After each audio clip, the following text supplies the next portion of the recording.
Hi, this is Reading the Bible with me from A to Z, a project I'm doing for myself, for my children, and for anyone who wants to listen. There's a certain power that comes with reading the word out loud. It says in Romans 10:17 through 18, "Consequently, faith comes through hearing the message, and the message is heard through the word about Christ. But I ask, did they not hear? Of course they did. Their voice has gone out into all the earth, their words to the ends of the world. Whoever has ears, let them hear."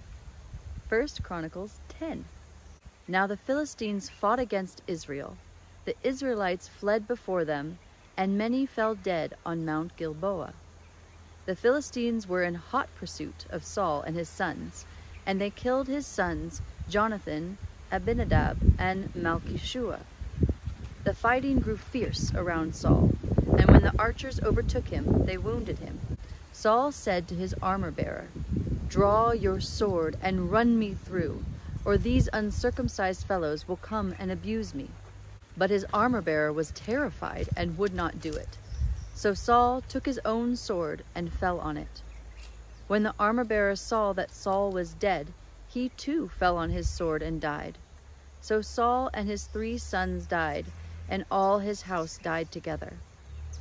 When all the Israelites in the valley saw that the army had fled, and that Saul and his sons had died, they abandoned their towns and fled. And the Philistines came and occupied them.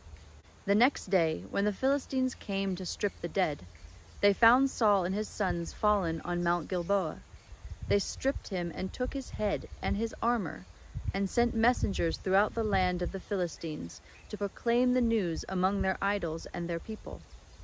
They put his armor in the temple of their gods, and hung up his head in the temple of Dagon. When all the inhabitants of Jabesh-Gilead heard what the Philistines had done to Saul, all their valiant men went and took the bodies of Saul and his sons and brought them to Jabesh. Then they buried their bones under the great tree in Jabesh, and they fasted 7 days. Saul died because he was unfaithful to the Lord. He did not keep the word of the Lord, and even consulted a medium for guidance, and did not inquire of the Lord. So the Lord put him to death and turned the kingdom over to David, son of Jesse.